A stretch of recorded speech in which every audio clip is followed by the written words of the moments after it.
We just learned, get this, the director of the National Counterterrorism Center, Joe Kent, has just announced he's resigning.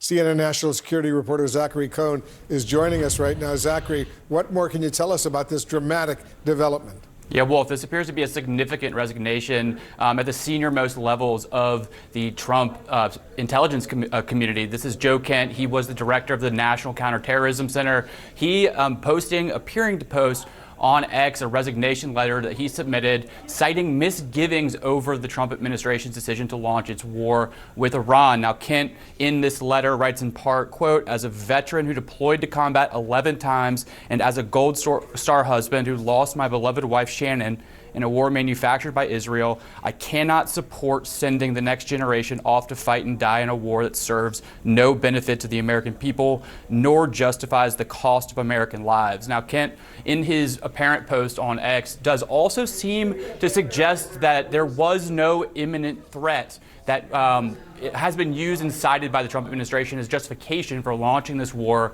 against Iran. He says that essentially, the administration manufactured this idea of an imminent threat, and that is part of the reason why he's deciding to resign from his post today. Let me read a little bit from this letter that he wrote to President Trump. This is Joseph Kent. He works for the Director of National Intelligence, Tulsi Gabbard. But he writes this. He says, "I cannot in good conscience support the ongoing war in Iran. Iran posed no imminent threat to our nation, and it is clear that we started this war due to pressure from Israel and its powerful American lobby. I support the values and the foreign policies that you campaigned on in 2016, 2020, 2024, which you enacted in your first term. Until June of 2025, you understood that the wars in the Middle East were a trap that robbed America of the precious lives of our patriots and depleted the wealth and prosperity of our nation." And he added this, "In your first administration, you understood better than any modern president how to decisively apply military power without getting us drawn into never-ending wars. You demonstrated this by killing Qasem Soleimani and by defeating ISIS." He goes on and says more, Sabrina, but those are powerful words. I think what's also important here is this is an appointee that was not someone that you could consider not aligned with the president. I mean, this is someone that espoused the MAGA base views and was appointed by, of course, Tulsi Gabbard. And so the fact that he has issued a very public resignation, and the fact that he's also said that Iran did not pose an imminent threat to the United States, a case that was made by Donald Trump multiple times and many other officials in this administration, including the Secretary of Defense, Pete Hegseth, Secretary of State, Marco Rubio, saying that Iran posed an immediate threat to the United States. And he's someone that clearly had access to intelligence matters, saying that they did not. I think you could potentially see other resignations from this administration, people deep within the MAGA base that do not support this war of choice. And frankly, it is a war of choice. It is something that the president chose to do. And he has said, kind of on his own conscience, that he decided to initiate this war as well. Yeah, he even said that he got Israel on board. Yes. But in this letter, Joe Kent says he believes that this is started because of pressure from Israel and its American lobby. I'm wondering, General, what you think about one of the last lines here. He says, "You can reverse course and chart a new path for our nation, or you can allow us to slip further toward decline and chaos. You hold the cards." I'm wondering at this point, several weeks into this war, you have Iran saying that the Strait of Hormuz will never go back to the conditions where it was before. How do you chart a new course? He needs to cut his losses, that being President Trump. He needs to cut his losses and shut this down as quick as he possibly can. That would be the best thing at this solution. I'm not sure if he's got the capability, the wherewithal to actually do that politically. But, I mean, this is not going well, and it's going to get worse. And bully for Mr. Joe Kent for having the political courage to stand up for what he believes. This is a guy that's a big-time MAGA supporter, has always been, very much like Marjorie Taylor Greene, who you had on your show yesterday. Mm-hmm. I mean, these are significant resignations from the MAGA world, and people need to take note. And I hope that this leads to the resignation of other members of the administration, because He is absolutely spot on target. This is not in the best interest of the United States to continue this war, and President Trump needs to shut it down as quickly as he possibly can. Let me read another sentence or two from his resignation letter. As a veteran who deployed to combat 11 times, and as a Gold Star husband who lost my beloved wife Shannon in a war manufactured by Israel, I cannot support sending the next generation off to fight and die in a war that serves no benefit to the American people nor justifies the cost of American lives. Yeah. No, I mean, we've already seen 13 American service members die in this war. Over 200 have been injured, and their conditions have ranged from very serious to some have been returned to duty. But I think, you know, we've heard Pete Hegseth say this time and again that more Americans could lose their lives. And I think this letter makes it very clear. Is that worth it? Is that worth the cost? And this is someone that's obviously gone to war on behalf of our country and seen the cost that it takes, not just on the people who are putting their lives on the line, but on the country. And so I think it is really important that not only is he putting this out today, but this is someone that is a deep figure within the MAGA base and someone that is aligned with the president and is breaking very publicly with him. And it's personal for him, as you noted, Wolf, that his wife was killed in Syria in 2019 by an ISIS bomber. You know, I just want to go back to you, General. Clearly, you don't agree with this war. But at the same time, Israel is saying that it has taken out more top Iranian officials, including one who has been overseeing a lot of what Iran has been doing in its counterattacks. And I just wonder if you see any progress, any benefit so far from this war in terms of safety toward the United States because of some of the people who have been taken out.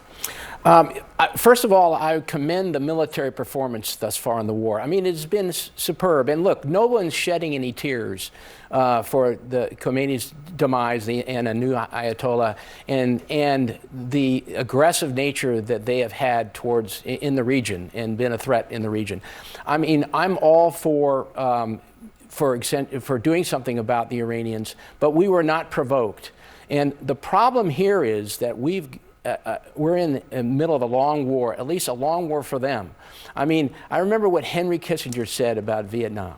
He said that, you know, the Americans will lose by not winning, and the Vietnamese will win by not losing.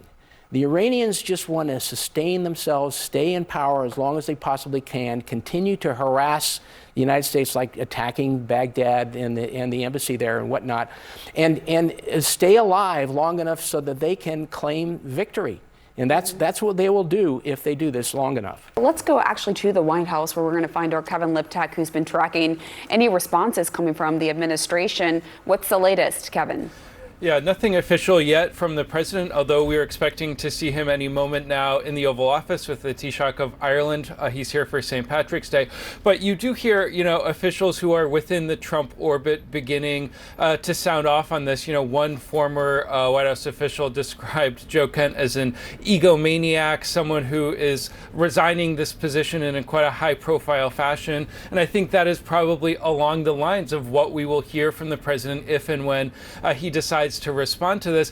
But I do think it will be difficult for him to entirely dismiss this resignation as someone, you know, with Trump derangement syndrome, as someone who is a Trump enemy, as he does so often, just because Joe Kent has so often aligned himself with the president. He is of the MAGA wing of the party. That's how he ran as a candidate for Congress 2 times in Washington state, and it is why he was selected for this position in the first place. You know, his confirmation was not an easy one by any means. He was, you know, very narrowly confirmed by the Senate, and all of these questions about conspiracies around the 2020 election, about potential ties to white nationalists, all arose in his confirmation hearings. And for all of those reasons, I think it will be difficult for the president to sort of entirely distance himself from this individual who is now coming out very publicly decrying some of the perceived rationale for the war in Iran. And I do think it will also put in a very difficult position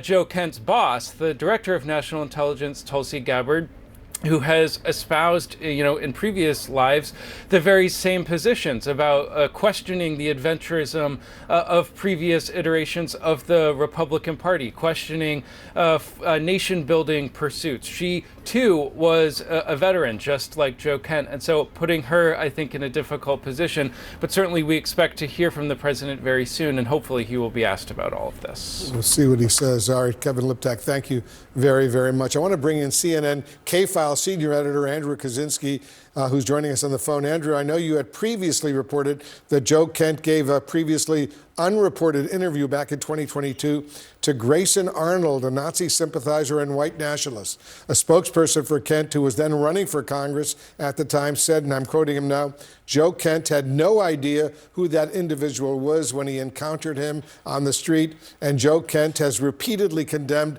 the statements that the individual is accused of making, end quote. Andrew, what more can you tell us about Kent's past? Well, look, Joe Kent's resignation is dramatic, but it's really not particularly surprising if you look at his record. He's a former Green Beret. He did numerous tours overseas. His first wife, Shannon, was a military member who was killed overseas in a suicide bombing in Syria that targeted U.S. troops. What's remarkable here, too, is that he entered politics in 2021 to primary a Republican who had actually voted to impeach Trump. He had 2 failed bids for Congress. And when he entered politics, he specifically said it was in part because he witnessed, and this is a direct quote from one of his videos launching his campaign, the failures of the government establishment in keeping us at war in the Middle East, watching officials, as he said, quote, lie about regime change wars.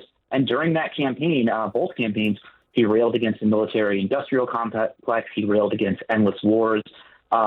In one of the interviews he gave, he literally said, let's not start a new war with Iran. That was a 2021 interview. At the same time, as you mentioned, he has been a polarizing figure during his congressional run. He did face repeated scrutiny over contacts with far-right figures and extremist figures, which he later disavowed. And of course, he works for Tulsi Gabbard, who before joining the administration had a long history of opposing war with Iran. And not that long ago, just 5-6 years ago, she was literally selling, as she ran for Congress, merchandise that said no war with Iran on her campaign website. So this also puts a lot of questions at her, as has been mentioned here. But ultimately, I do think that his resignation here reflects his longstanding opposition to American intervention abroad.